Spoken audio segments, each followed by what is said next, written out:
Hello students, आप सभी लोगों को कंप्यूटर क्लासेस में स्वागत है। आज क्लास 10 की chapter first chemical reaction and equation part 2 लेके आए हैं हम पढ़ने के लिए और समझने के लिए एग्जाम की व्यू से। इससे पहले वाले वीडियो में पार्ट 1 डाला गया था, जिसको आप कबीरा क्लासेस चैनल को सब्सक्राइब करके उसे देख सकते हैं। आज है रासायनिक अभिक्रिया के प्रकार। इस प्रकार का सबसे पहला योग अभिक्रिया, प्रतिस्थापन अभिक्रिया, वियोजन अभिक्रिया, अपघटन अभिक्रिया, द्विविस्थापन अभिक्रिया। इन अभिक्रियाओं में सबसे पहले हम जानेंगे योग अभिक्रिया क्या है। तो वे रासायनिक अभिक्रिया जिसमें दो या दो से अधिक पदार्थ परस्पर संयोग करके केवल एक ही पदार्थ का निर्माण करते हैं, कोई अन्य पदार्थ नहीं बनाते, उसे योग अभिक्रिया कहते हैं। या इसे हम कह सकते हैं संश्लेषण अभिक्रिया या संयोजन अभिक्रिया। अंग्रेजी होती है इसकी एडिशन रिएक्शन, जिसमें हमने फेरस यानी आयरन को लिया है और गंधक को मिला दिया तो क्या बन गया? Ferrous sulphide. फेरस सल्फाइड बन गया। फिर हमने लिया कार्बन और ऑक्सीजन को मिला दिया तो क्या बन गया? CO2। हाइड्रोजन और टोलिन को मिला तो क्या बन गया? 2HCl। और कार्बन हाइड्रोजन यानी एथीन में हमने हाइड्रोजन को ऐड कर दिया तो क्या मिल गया? एथेन। उसके बाद आता है प्रतिस्थापन अभिक्रिया, विस्थापन अभिक्रिया। तो वे अभिक्रिया जिसमें क्रियाशील तत्व कम क्रियाशील तत्वों को उनके यौगिकों से क्या कर देते हैं? विस्थापित कर देते हैं और स्वयं उनकी जगह ग्रहण कर लेते हैं, उसे प्रतिस्थापन या विस्थापन अभिक्रिया कहते हैं। अब ये क्रियाशील कैसे है? तो इसको समझने के लिए विद्युत रासायनिक श्रेणी समझा जाता है। विद्युत रासायनिक श्रेणी में तत्वों को मानक इलेक्ट्रोड विभव के बढ़ते क्रम में रखा गया है। उसमें हाइड्रोजन को मानक माना गया है। इसकी मानक इलेक्ट्रोड विभव पॉजिटिव नेगेटिव 0.00 होती है, 0.00। इससे ऊपर जो भी तत्व होते हैं वो क्रियाशील होते हैं, उसके नीचे वाले कम क्रियाशील होते हैं। तो वही हुआ यहाँ पे जिंक जो है विद्युत रासायनिक श्रेणी में हाइड्रोजन से ऊपर है और कॉपर कहाँ है? नीचे है। इसलिए इसको विस्थापित करके इसकी जगह ग्रहण करके जिंक सल्फेट बना लेगा। क्या बना लेगा? Zinc sulphate. उसके बाद आता है वियोजन अभिक्रिया। क्या आता है? वियोजन अभिक्रिया और अपघटन अभिक्रिया दोनों का मतलब शाब्दिक अर्थ होती है टूटना, लेकिन टूटने की कंडीशन क्या है? ये विशेष परिस्थिति लाने पर टूटता है और विशेष परिस्थिति हटा लिया जाए तो ये पुनः अपने अवस्था में आ जाता है, उसे कहते हैं वियोजन। जबकि अपघटन में ऐसा नहीं है, टूट गया तो टूट गया, वो पुनः अवस्था में आने वाला नहीं है। वियोजन अभिक्रिया को हम उत्क्रमणीय अभिक्रिया भी कहते हैं, क्योंकि ये अग्र और पक्ष दोनों दिशाओं में चलते हैं। यानी परिस्थिति आई तो अभिक्रिया हुआ, परिस्थिति हटा ली गई तो अपने पुनः अवस्था में चले जाते हैं। ये दो प्रकार के होते हैं, ऊष्मीय वियोजन अभिक्रिया और विद्युत अपघटनीय वियोजन अभिक्रिया। ऊष्मीय वियोजन अभिक्रिया किसे कहेंगे? तो वे वियोजन अभिक्रिया। अब वियोजन अभिक्रिया क्यों कहेंगे? क्योंकि वियोजन के ही भाग हैं। तो वे वियोजन अभिक्रिया जिसमें किसी यौगिक को गर्म किया जाता है तो वह छोटे छोटे अणु निकल जाते हैं, टूट जाते हैं और ठंडा करने पर पुनः ये आपस में संयोग करके अपनी मूल अवस्था में आ जाते हैं।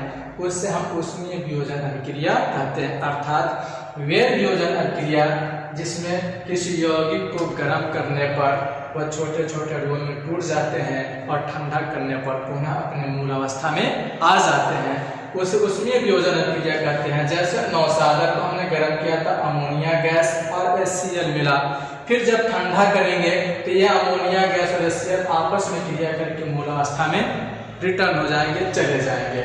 उसी तरह से फास्फोरस पेंटाकोलाइड को गर्म किया तो क्या मिल गया? फास्फोरस ट्राइकोलाइड और कोलिन गैस। जब ठंडा करेंगे तो ये दोनों संयोग करके क्या बना देंगे? फास्फोरस पेंटाकोलाइड बना देंगे। उसके बाद आता है विद्युत अपघटनीय वियोजन अभिक्रिया या आयनिक वियोजन अभिक्रिया। इस अभिक्रिया को जानने से पहले हम जानेंगे वैद्युत अपघट्य पदार्थ और वैद्युत या विद्युत संयोजन यौगिक, क्योंकि इन्हीं दोनों का प्रयोग अभिक्रिया में किया जाता है। तो वैद्युत अपघट्य पदार्थ क्या है? वे पदार्थ जो गलित या द्रवित अवस्था में विद्युत के चालक होते हैं उसे वैद्युत अपघट्य पदार्थ कहते हैं, जैसे एसिड, बेस एंड सॉल्ट। सभी अम्ल, क्षार और लवण। उसके बाद वैद्युत या वैद्युत संयोजक यौगिक क्या है? वे यौगिक जिनमें वैद्युत संयोजक बंध पाए जाते हैं उसे वैद्युत या विद्युत संयोजी यौगिक कहते हैं। तो अब बात आती है वैद्युत संयोजक बंध क्या है? तो वे बंध जो दो परमाणुओं के बीच इलेक्ट्रॉन के स्थानांतरण से बनते हैं, इससे इलेक्ट्रॉन के स्थानांतरण से बनते हैं, उसे वैद्युत या विद्युत संयोजी यौगिक कहते हैं। तो स्थानांतरण जो होता है, या तो ये दोनों कहाँ चले जाएंगे? बी के पास, या दोनों कहाँ चले जाएंगे? ए के पास। इसमें कंडीशन होती है जो अधिक विद्युत ऋणात्मक होगा वो अपना तो इलेक्ट्रॉन रखेगा ही, बगल वाले एटम का भी क्या कर लेता है? खींच लेता है। तो अब आगे बात, अब यहाँ पर होता क्या है? वैद्युत अपघटनी में अब हम लेंगे जल, क्या ले लिए? और इस जल में हमने क्या डाल दिया? विद्युत संयोजी यौगिक, जिसमें एग्जांपल के तौर पर हमने क्या लिया है? NaCl। अब NaCl को जब इसमें डालेंगे किसमें? जल में, तो ये किसमें टूट जाएंगे? पॉजिटिव और नेगेटिव, पॉजिटिव और नेगेटिव। ये ध्यान देना है कि यहाँ पर हमने केवल विद्युत संयोजी यौगिक ही डाला है, कोई विद्युत धारा प्रवाहित नहीं हो रही है। तो इस घटना को हम आयनन भी कहते हैं। तो परिभाषा होगी वे वियोजन अभिक्रिया जिसमें विद्युत संयोजन यौगिक को जल में डालने पर वह धनायन और ऋणायन में क्या हो जाते हैं? टूट जाते हैं, उसे विद्युत अपघटनी वियोजन अभिक्रिया कहते हैं या आयनिक वियोजन अभिक्रिया कहते हैं। जैसे एग्जांपल के तौर पर NaCl। अब ये बात आती है कि आखिर किसी भी चीज को डालने पर, जल में डालने पर टूट क्यों जाते हैं? तो जो NaCl है, NaCl इसमें वैद्युत संयोजक बंध है। तो वैद्युत संयोजक बंध यहाँ पर पॉजिटिव और नेगेटिव होने के कारण यहाँ पर इलेक्ट्रोस्टैटिक फोर्स यानी वैद्युत स्थितिकी बल पाए जाएगी, जिसके कारण आपस में क्या होते हैं? बड़ी मजबूती से जुड़े रहते हैं। लेकिन यहाँ पर जो बल है वैद्युत स्थितिकी बल, उससे भी डबल स्ट्रांग बल जो होती है जल में होती है, और वो होती है जो जल में बल पाई जाती है, इन बलों से क्या होती है? प्रबल होती है, जो इन्हें तोड़ देती है, पॉजिटिव और नेगेटिव। उसके बाद से आता है अपघटन अभिक्रिया। क्या आती है? अपघटन अभिक्रिया। तो वे अभिक्रिया जिसमें कोई यौगिक ऊष्मा विद्युत प्रकाश की उपस्थिति में छोटे छोटे अणुओं में क्या हो जाते हैं? टूट जाते हैं, उसे हम अपघटन अभिक्रिया कहते हैं। ये तीन प्रकार के होते हैं: ऊष्मीय अपघटन अभिक्रिया, विद्युत अपघटनी अभिक्रिया और प्रकाश अपघटन अभिक्रिया। तो ऊष्मीय अपघटन अभिक्रिया में क्या होगा? वे अभिक्रिया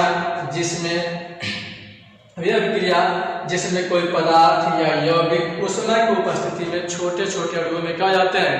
टूट जाते हैं, उसे ऊष्मीय अपघटन अभिक्रिया कहते हैं। जैसे पोटेशियम क्लोरेट, हमने क्या ले लिया? पोटेशियम क्लोरेट को गर्म किए, ऊष्मा में दिए, तो क्या मिल गया? यहाँ पर पोटेशियम क्लोराइड और ऑक्सीजन गैस क्या हो गया? हो गया। अब आ रही विद्युत अपघटनी अभिक्रिया। तो ये विद्युत अपघटनी अभिक्रिया और विद्युत अपघटनी वियोजन अभिक्रिया में कंफ्यूजन ना हो, इसके लिए जान लीजिए ये बिना विद्युत धारा प्रवाहित किए बिना आयन में टूट रहा है, जबकि यहाँ पर विद्युत धारा प्रवाहित करने पर किसमें टूट रहा है? आयनों में टूट रहा है। ये अंतर है। तो इस क्रिया को हम कहते हैं इलेक्ट्रोलाइसिस, विद्युत अपघटन, यानी वे अपघटन प्रक्रिया जिसमें विद्युत अपघट्य पदार्थ विद्युत धारा की उपस्थिति में धनायन और ऋणायन में टूट जाते हैं, उसे विद्युत अपघटनी अभिक्रिया कहते हैं। इसमें जो धनायन और ऋणायन में टूटते हैं तो विद्युत अपघट्य की जो प्रोसेस होती है इसमें एक कैथोड की छड़ होती है और एक किसकी छड़ होती है? एनोड की। एनोड पॉजिटिव होते हैं और कैथोड क्या होती हैं? निगेटिव होती हैं। तो इस क्रिया में जो धनायन टूटेगा कहाँ जाके एकत्रित होगा? कैथोड पे, और ऋणायन टूटेगा कहाँ जाके एकत्रित होगा? एनोड पे।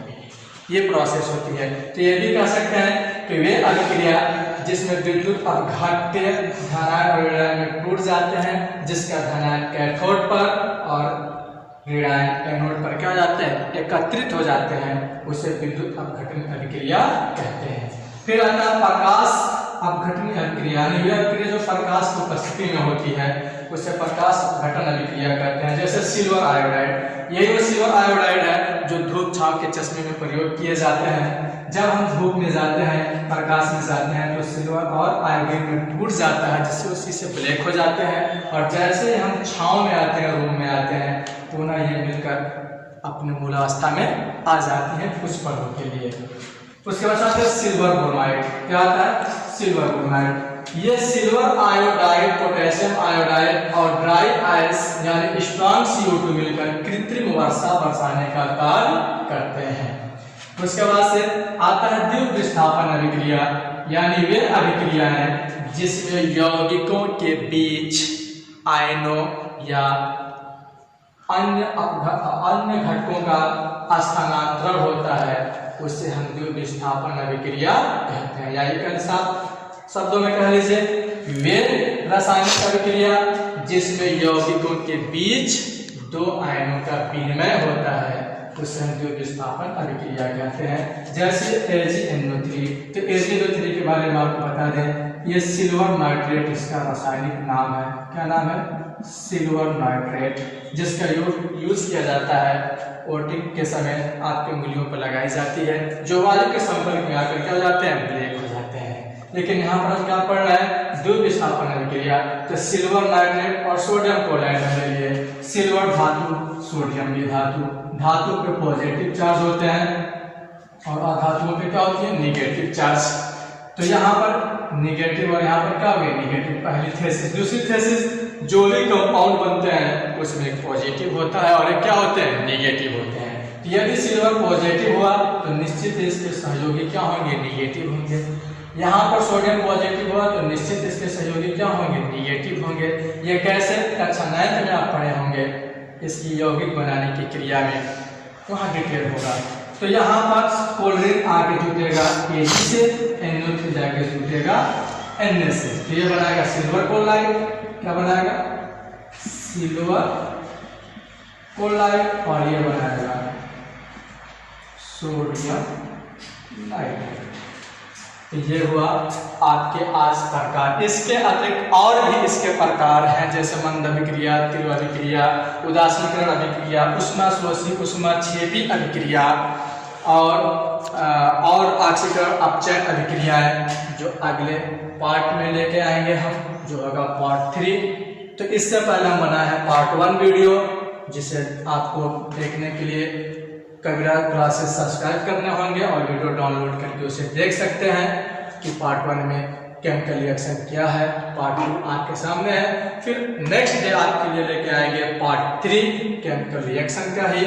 और ये पूरे रिएक्शन अच्छी तरह से पढ़ लीजिए, नोट कर लीजिए, क्योंकि जैसे पार्ट 3 समाप्त होगी तो आपको बोर्ड से रिलेटेड, बोर्ड एग्जाम से रिलेटेड क्वेश्चन दिए जाएंगे और कहे जाएंगे कि पहचान करिए कि इसमें कौन अभिक्रियाएं हो रही हैं, योग हो रही है, प्रतिस्थापन हो रही है, वियोजन हो रही है, अपघटन हो रही है, ऊष्मीय वियोजन हो रही है, कौन सी अभिक्रियाएं घटित हो रही हैं, वो आपको पहचान करके लिखने होंगे कारण के सहित। इसके लिए मैं आपसे फिर कहूँगा कि जो इस चैनल पे न्यू जुड़े हैं वो सब्सक्राइब कर लें, जो नहीं किए वो भी कर लें, बेल आइकन को दबा लें ताकि आने वाले नेक्स्ट वीडियो आप तक आसानी से पहुंच सके।